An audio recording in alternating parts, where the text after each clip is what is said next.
Shut up and sit down.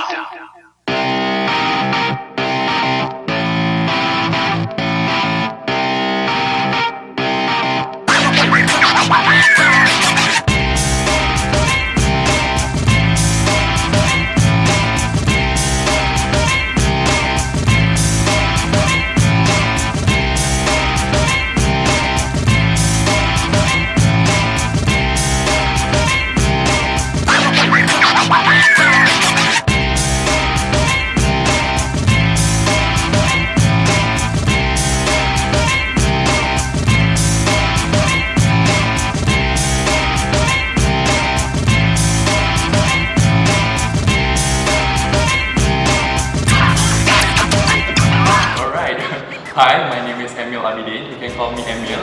So I'm a second year pharmacy student studying at Monash University Parkville campus. So I've been here about 1.5 years. What else should I say? So I'm from Malaysia. To be specific, I live in Nepal. Hi, I'm Faiz. You can just call me Iz. I'm a third year Bachelor of Science student at the University of Melbourne and I'm majoring in neuroscience. Well, I can get into more as to why I'm doing neuroscience, but that's going to be a pretty long story. I'm also the first child out of 3. I come from Malaysia as well, much like all of my other fellow friends here. And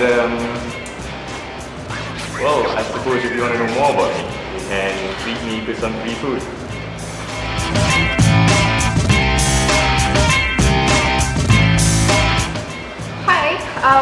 I'm Nurin. I'm the president of QAM, that stands for Club UMNO Australia Melbourne. I'm doing commerce in Melbourne Uni. I'm in my first year, second semester, and I came to Melbourne in 2016. So I've been here quite a long time. I really like it here, but I miss my family. So because I'm the youngest daughter in a family of 6. So I have 4 brothers and 1 sister. I have a very big family, so I really miss my family. And yeah, I hope to get to know everyone here better and play all the games.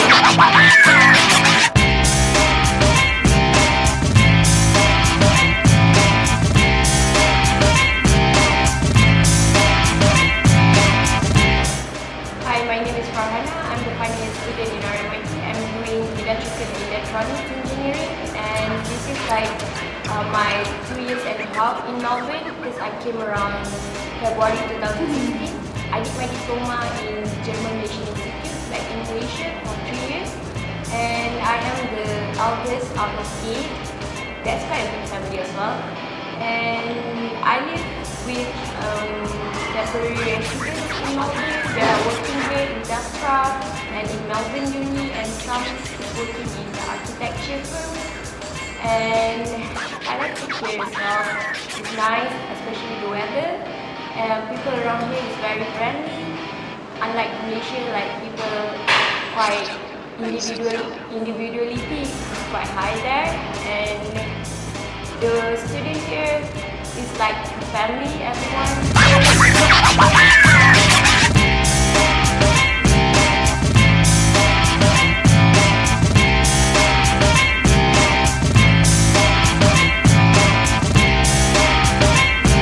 So you were talking about sleeping.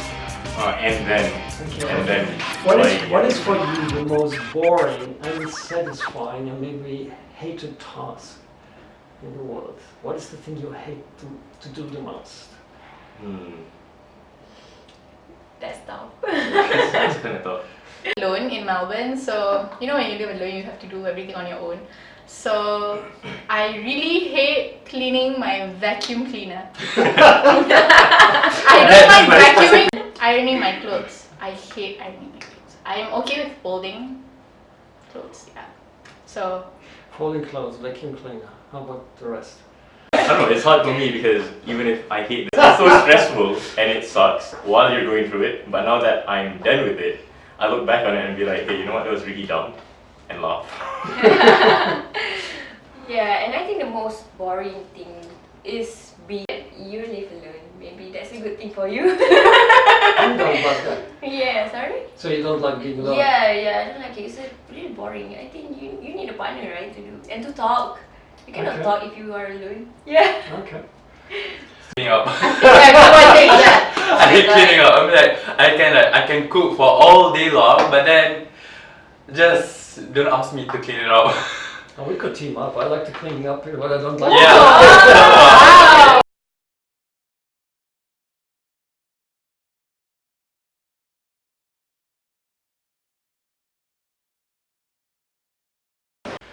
Oh, let's put it in another form. How long would you be willing to do that task if at the end of the day is that contentment, that happiness? How long? Cleaning the vacuum cleaner, ironing clothes. I mean, once you do it, like, if you do everything in like, I don't know, a day, and you're gonna have more the next week when you wear clothes, right? When you wash clothes and stuff. But then I guess I need to learn how to do it and experience it, and then one day when I have enough money and I'm rich, I can pay someone to do it for me, then I would really I would really appreciate that someone is doing it for me, and I appreciate that all my hard work to get to where I'm at that point, I can use my time to do anything else other than doing all the things that I don't like. So I would actually sacrifice and, I don't know, to make me feel appreciation for what I've been learning and experiencing in my life. Because you Yeah. earn it and then Yeah. you deserve it. Yeah. Oh. I think I'm just gonna answer last from now on because my answers are gonna be really weird. But I think I won't do that because I don't think I want to be happy for the rest of my life or What? content. Because you see, if you're happy all the time and you stop knowing what sadness feels like, you stop being able to appreciate happiness. It feels boring. And when you're content, you're never gonna grow. You're gonna be happy with what you already have, but that may not be the best that you can achieve or the best that you can currently live like. So I don't want to be content. Would be no growth, wouldn't there? Yeah, if we're always content, we'll never have the structures that we currently have. We'll never have the discoveries. If everyone just accepts that, what he died of? Oh, he died of polio, or he died of cancer. There'll never be the polio vaccine. We'll never be looking for the cure for cancer. So I don't think I want to be content. Okay. Wow. I'm going to be happy because even right now I'm a student, so just the process of building up my career is already very tough. But I know at the end of the journey, I can have a stable career, have a stable life, and all. So just to relate it with my current situation, yeah. So you're willing to make a sacrifice? Yeah, because we need to, in order for you to earn something.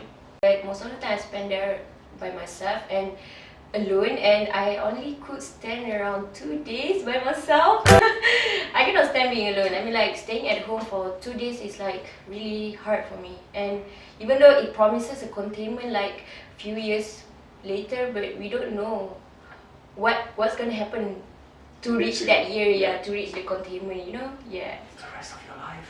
But to maintain that kind of thing that I hate for that thing that I could reach that in another way. Yeah. Okay. Right. So what about you guys? Look, Go first again. yeah, it's for me because based on your questions, at the end of the day, I'm gonna be happy for the rest of my life. Am I right? Yep. So everybody wants that. So in my case, the things I hate is Clean. clean up the dishes. So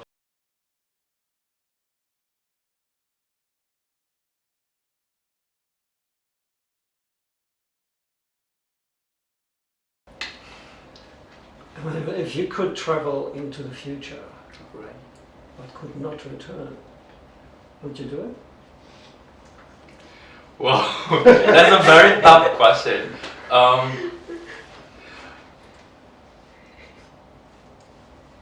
No, my answer is like a solid no. I don't want to travel to the future, but I can't come back because I can't really expect on what's going to be in the future. But in my current year right now, we also can't expect our future, but then we can change our future. We can build a path towards our future. But if I'm gonna skip that building process and go straight away to the future, it might be horrendous, it might be beautiful, but I don't want to take the risk. Yes, I don't want to take the risk. Just imagine you going to the future and it's a very, very terrible future, but it's the future, you can't change it. Yeah, you can't come back and change whatever you have seen. So I prefer just be here and build my own future step by step. Yeah. Okay, so how about if I give you a couple of companions, or you can choose your companions? Couple of companions. Yeah, you could choose a couple of companions that go with you into the future. Would that make a difference? No, because I think I still think that it's gonna be weird. Because if I were to travel to the future, with as much companions that I have, it's still the concern is regarding the state of the future. So if I go to the future with other people, so the concern right now is not only my future but also their future as well. So I believe none of you guys here wanna go to the future and find that your future is terrible but you can't change it. So yeah. Okay, well, let's imagine this is a time capsule. All right. We're all sitting now in that time capsule. Okay. I don't give you the choice whether you want to go or not. The only choice I give to you is how far you want to go. Where would you go? How far I want to go? Maybe 10 years from now. Like now it's 2018. Maybe I want to go to 2028. So because I already have in mind that after 10 years, I want to achieve something.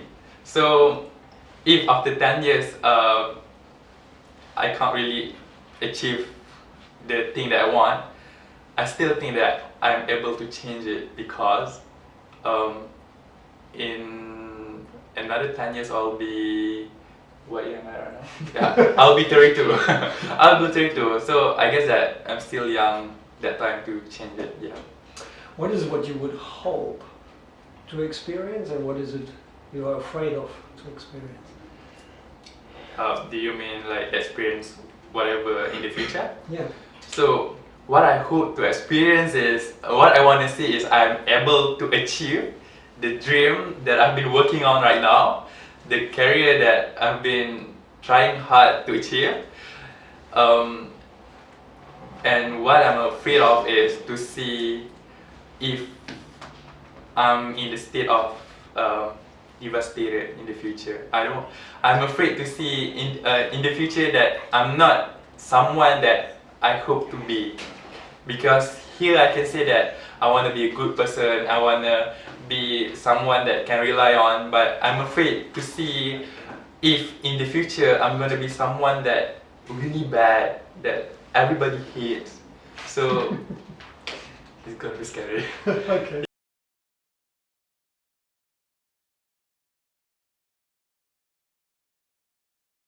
You is, if you could travel into the past, would you go?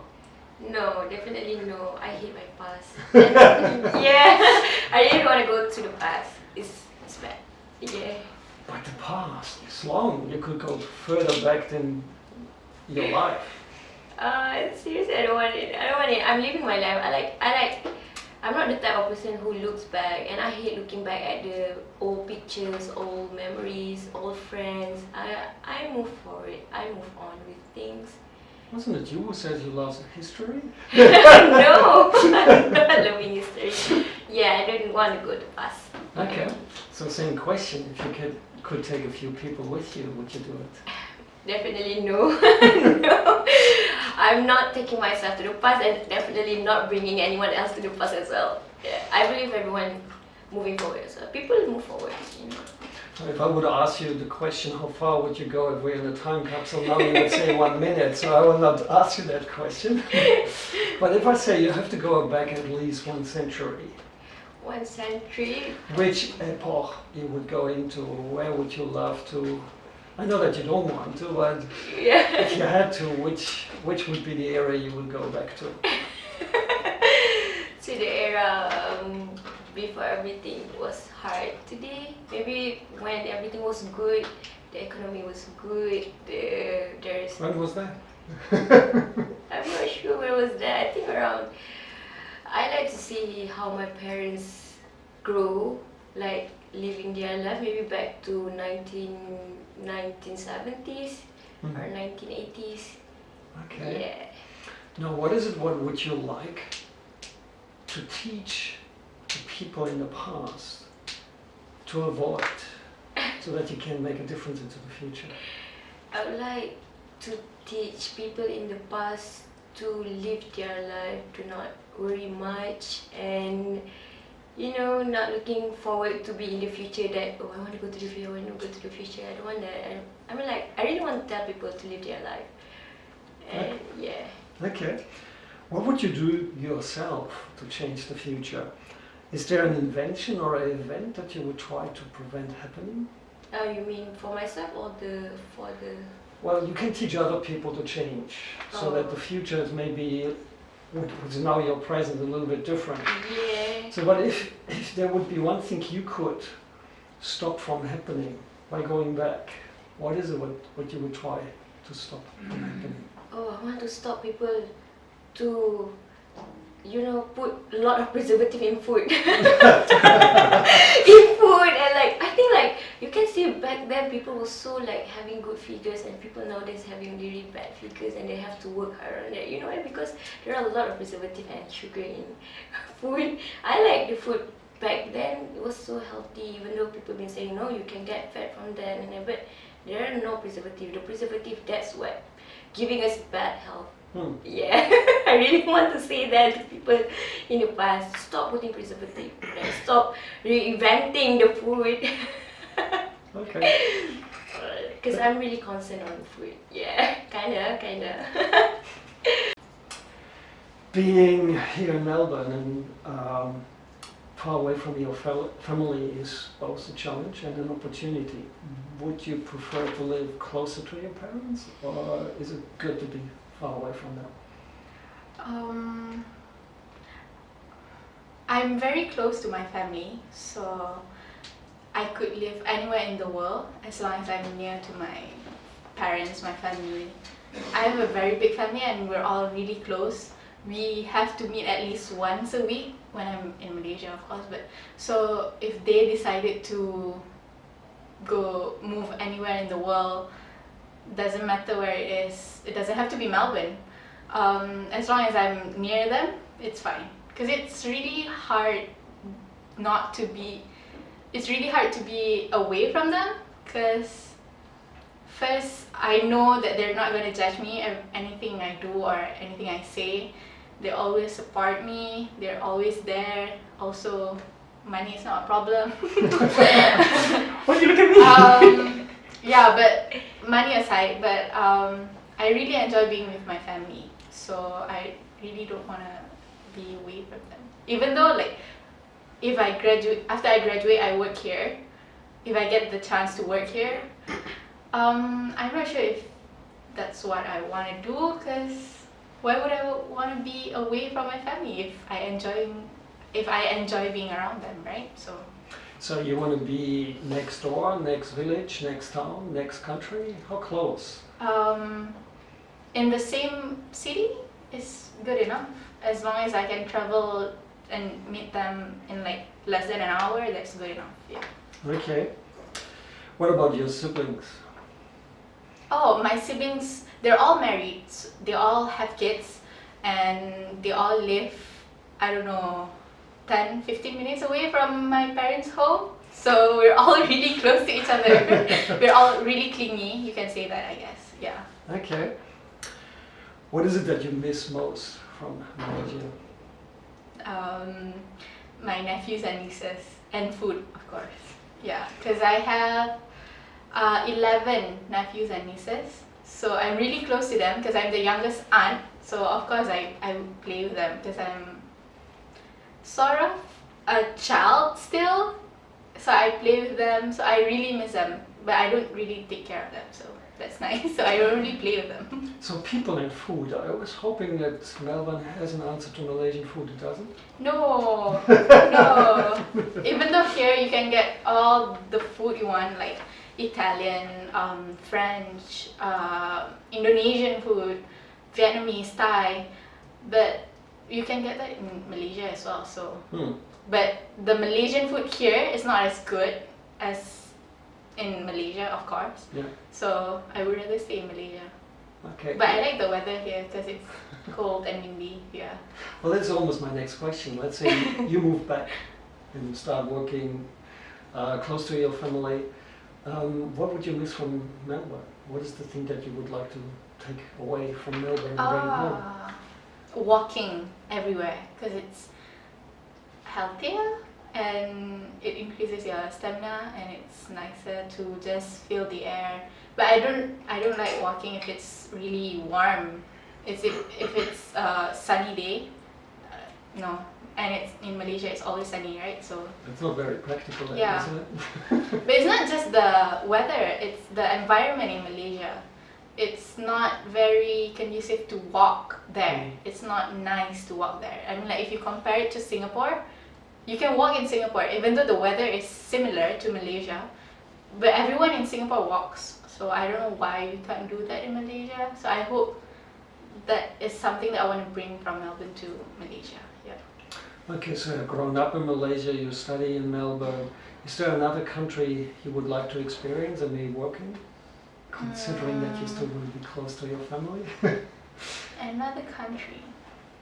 I don't really mind anywhere in the world, but I really want to go to the US because I've never been there and my parents studied there. They met there and they got married there. So I really want to go there and see how people are like, what it looks like. Because I've been to the UK, I've been to most of Southeast Asia. I've seen the environment, so I've never seen what America looks like. So I really want to go there.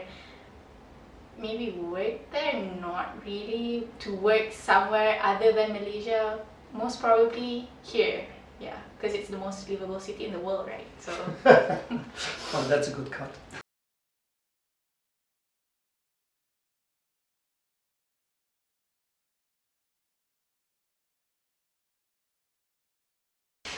And I would ask you to donate it to either a stranger or a good cause, right? Would you give it to a single person or charity, or would you spread it around? You know what? I think I'll give it to a single person. Okay, why is that? Well, to me, I think of it as the potential amount of change that I can bring. So it's either I bring a little change to a lot of people, or a lot of change to one person. And I think I'd rather have, a huge impact on one person as opposed to a small impact, but on lots of individual persons. Can you elaborate on that? Why do you prefer to have one bigger impact with a single person? Well, I mean, if you have a small impact, you're not going to be changing much. Okay. And if I were to donate something to, for a cause, what I want is for a huge impact, for, a huge change. So yeah, I prioritize the impact I'm doing as opposed to how many people are impacted. So I'll give it to one person. Okay. Who would that be? Myself. I said a stranger. Oh, I don't know myself. Who am I? No, I'm kidding. A stranger, huh? Can I pretend that I don't know my brother? No, I'm kidding. Well, a stranger. This is kind of controversial, but I think I'll just give it to some guy in the street, and just for laughs, I'll track his life and see how well he's spending that money. No, okay, maybe not. I don't know. If I get to know a person, actually I do know a few people who really need the money. No, one. You said not spreading. Well, yeah, I know a few people, so I'd say it would be among the few that I know that are really underprivileged and would really like the money. Okay. So you're not afraid that if you give it a single person, he would waste it within a couple of weeks? I am afraid, but since I got that 1 million, basically out of thin air, I don't think I would feel like I'm losing much. Plus, it'll be fun to see how well or how badly he spends it. But yeah, it's kind of rude of me. Okay.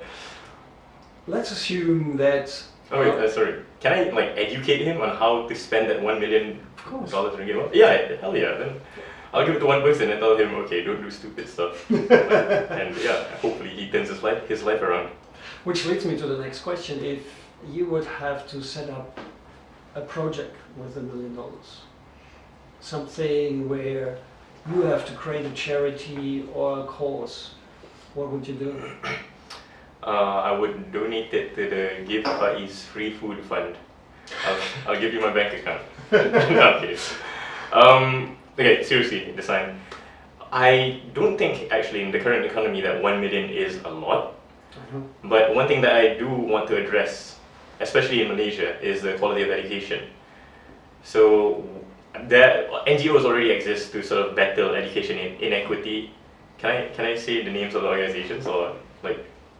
Sure, yeah. Teach for Malaysia is one that I really support.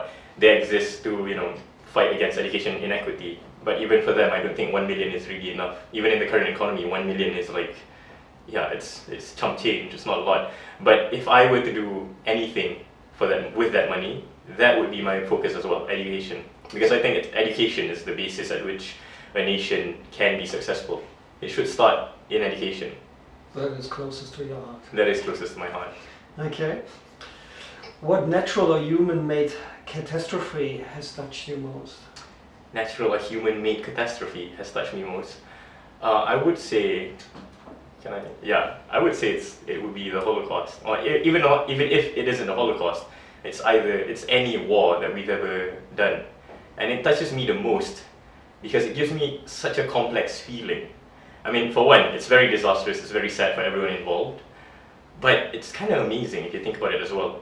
Out of all of the other creatures in the world, we're one of the only creatures that can actually command millions to fight against millions others. And that amount of coordination you don't really see anywhere else in the natural world. It's sort of something that's just, that's special to us. You do have anthills that fight against each other, but ants don't really sharpen sticks to kill each other easier, but we do. We started off with rocks, with Cain and Abel, but then we moved on to sharpened rocks with swords. Then we found like harder rocks, metals, iron, bronze, whatever else to sharpen into swords and use that to kill each other. And then when we decided that we wanted to kill from afar, we made bows and arrows and then guns. And when we decided that even that wasn't far enough, we made missiles, bombs. And it's really amazing how much energy, how much of our intellect is dedicated into making it easier for us to kill each other.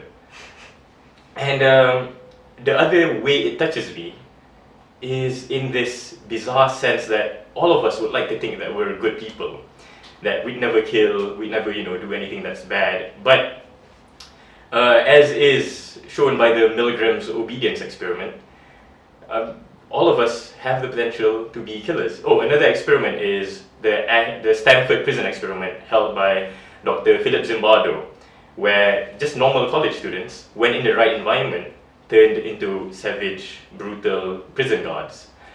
It shows that any one of us can be an effective killing machine when given the right circumstances and the right tools. And to know that among even the nicest people that you know, a demon exists that can take over and force them to kill relentlessly, it's kind of something. And the fact that we can be manipulated by our environment to become that. Yeah.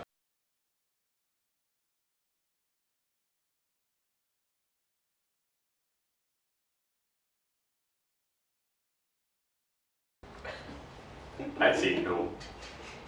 No, I won't. Why? Oh. Why? Well, okay. Oh, I was expecting some other answers first, but anyway. I wouldn't give it because then it wouldn't be that person that's in love with me. It would be the love potion that's in love with me. True. It won't be that person. It'll be, back to the free will thing. If that person isn't loving me because she, or he, if he wants to love me, then yeah, that isn't love. I'm better off making like some sort of robot and programming it to love me. Yeah, because that's not that person. So you don't feel you get actually rewarded with love. Yeah, no, That's I your don't, because I don't. falsehood. Yeah, because I don't earn it. I didn't earn it, and it's not her. It's just not her. It's not you. I'm kidding. She won't be watching this. I hope she is My answer would be no as well, because like, what if I stop loving that person? Then I'm gonna break his heart. Well, then you have an obligation. not. Yeah. Yeah. Somebody that loves you forever. What would you do? How to? But that would be nice actually, like I would ask him to do everything for me. Right. Out of love. Wait, I love that. You turn that person into a slave. Yeah. That's bad. If I want to be evil, yeah. Can I get the love potion? I have I have 2 questions I want to ask about the question, but you guys go first. No, Good job. I'm not gonna do that. I mean, like, love potion is not real. If it is. What if it is? Yeah. It's What if, not. no, Like, what if we you're- can like, take the neurotransmitters involved in love and the correct proportions? And they'll need to go to the blood. You know, like, you're gonna only have that person. The person is gonna be like not in his or her real state. Like, you know, it's not real. It's not real. It's not real love. Yeah. So are you sure? If you could give it to more than one person, would you do it? If I could, yeah, that was one of the questions I wanted to ask. If I could like get more of it, or if I could sort of dilute it and give it to like a lot of people. No. You said you want to make a difference with one person. You don't want to. Oh no. When it comes to this though, I want to have a whole standing army that is willing to die for me. Okay. You're self-absorbed. No, I just want to. Alright, it's gonna be really boring if we're gonna say no as well. But I'm gonna relate it with your answer with previous question just now. You mentioned about the Stanford prison experiment. Yeah. Just want to relate with your question. Just imagine giving someone the love potion, and yeah, at first the love is kind of a farce. It's not real. But while engaging with the love into a certain amount of time, I do think that at some point of a time, that person that we gave the love potion will eventually actually honestly love you back. me back. Just to relate with the Stanford prison experiment where people being forced to be put in jail, and somehow even the nicest person turns crazy. So the same can Just turn it around. just in around. So you would give the love potion to everyone. Not to love No. you then. I mean like is your question to everyone or to just one person? No, I'm open question. Oh, well, I don't want to give it to everyone Right? because I'm gonna have like lots of obligations because once people craving for my love. What? But then if you make the potion just for people to have love, not To have love dedicated for towards you. anyone, Oh. just like it makes the world a better place. Yeah. So it's Nah, I actually don't think so. I actually think hatred has a place in the world. Yeah. I mean, So that's well, I mean like increase the love, not Well, okay. everyone, not get rid of the hatred like 100%, but yeah, but just reduce it. reduce the hatred. I think it shouldn't be like 75-25. It should be 50-50, and I think the world is already okay. Maybe not. I think we should give the love So potion why to do you think hatred killers. is important? Well, for one, back to my stance on being content and being happy. If we're always content, not just with ourselves, but also with the current state of society, Yeah. vices will not be solved. If we're too easy on like pedophiles, child rapists, murderers, then these people would go unpunished. But if And they're all the full of opposite love, they Yeah, they wouldn't Okay, be rapists, pedophiles. Technically, pedophiles, they're too full of love. They Oh, give it to no. children. their child But that's a love wrongly. different kind of love. But Okay, then what kind of love is this love potion giving? Kindness. Well, yeah, that's a kindness Morality. potion. That's a kindness potion. That's not a love potion. morality Yeah. is difficult to. Yeah, actually, I have another answer. Oh my If you don't mind, if I could give it to one person to swear their undying love for me, to the point where I could make them my slave, I'll give it to an Arab king. And then I'll have all the way. And we're back to the first question. when is Arab baby. Kingdom again? I don't know. Which one? Dubai. After all, we only got like one place that only love exists. Can I in give it? Yemen. Can I give it? Does it have to be a person? Yeah, let's keep it with the person. I come back to. I have a couple of other questions Yeah. on that, but let's turn that around. Yeah. Do you know somebody that would love to give you that potion? Yes. Nah. Spill the tea. I think yeah. But yeah, you have to be confident. Like if someone wants you really that bad, right? You like rejected him. Oh, actually, I don't think anyone has to give me that potion. I'm already under its effects. Oh. You know who you are. You know who it is too. Who? Okay, we are out of Well- the zoo now. Like, yeah, we're like Okay. almost by. We'll talk about this later. No, you know, come on. I think, nah, it's good. It's my ex. Oh. That's not good. Alright, so let's imagine it's not you. You could give two people a love potion. Alright, so that they fall in love with each other. Who would you choose? That's a hard My best friends are really close to me because you know you love your best friend and you want your best friend to live a happy life with Yeah. the person that they love, right? But you know which guy you want? I'll give it. My best friend, I mean like I have a lot of best friends. Maybe the one that is hard to get the person that he or she loves. I'll give it to Putin and Trump. That was my suggestion, come on!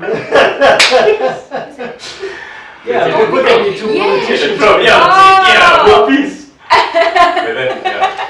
I'm about to give it to my cat, so I have more cats. You don't need to give.